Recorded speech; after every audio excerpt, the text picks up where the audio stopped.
We provide you the platform to turn your dreams into reality. Give wings to your aspirations with KR Mangalam University. Noida में हाल ही में हुए श्रमिकों के उग्र प्रदर्शन और हिंसा के बाद अब प्रशासन पूरी तरह एक्शन मोड में आ गया है और हालात को काबू में रखने के साथ साथ श्रमिकों के अधिकारों को सुनिश्चित करने के लिए बड़े फैसले भी लिए जा रहे हैं, जिनका सीधा असर लाखों कामगारों और सैकड़ों औद्योगिक इकाइयों पर पड़ने वाला है।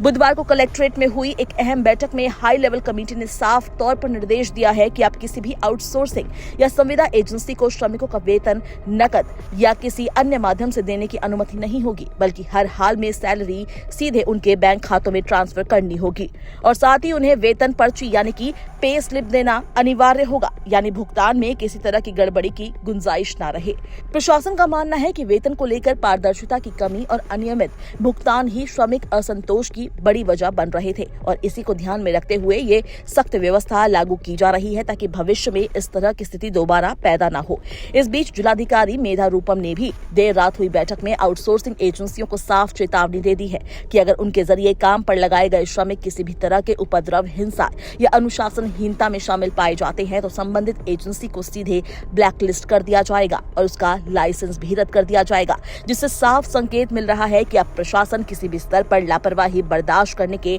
मूड में नहीं है। बैठक के दौरान ये भी सामने आया कि जिले में बड़ी संख्या में ऐसी एजेंसियां सक्रिय है जो बिना पंजीकरण के काम कर रही है, जबकि श्रम विभाग के रिकॉर्ड में सिर्फ करीब 600 एजेंसियां ही रजिस्टर्ड है, लेकिन वास्तव में संख्या 1500 के आसपास बताई जा रही है, जिससे ये साफ होता है कि नियमों का बड़ा स्तर पर उल्लंघन हो रहा था और अब इन सभी पर कड़ी निगरानी शुरू कर दी गई है। अधिकारियों ने स्पष्ट किया कि सभी एजेंसियों को सरकार की गाइडलाइंस का पूरी तरह पालन करना होगा और न्यूनतम वेतन से लेकर अन्य सुविधाओं तक किसी भी तरह की लापरवाही पर सख्त कार्रवाई की जाएगी, क्योंकि अब सरकार श्रमिकों के अधिकारों को लेकर किसी भी तरह का समझौता करना नहीं चाहती है।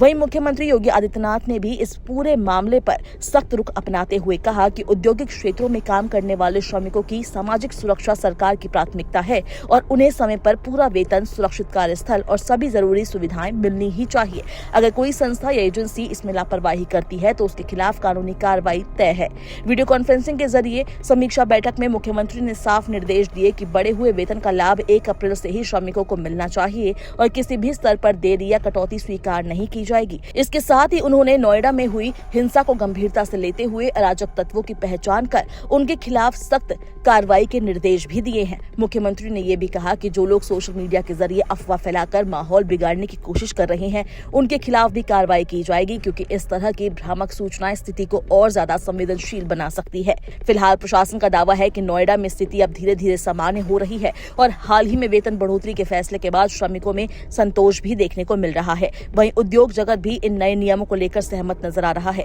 साफ है कि नोएडा में हुए घटनाक्रम के बाद सरकार ने एक तरफ कानून व्यवस्था को मजबूत करने का काम किया है तो वहीं दूसरी तरफ श्रमिकों के अधिकारों को लेकर भी ठोस कदम उठाए हैं ताकि भविष्य में इस तरह की स्थिति दोबारा न बने और औद्योगिक माहौल संतुलित और सुरक्षित बना रहे।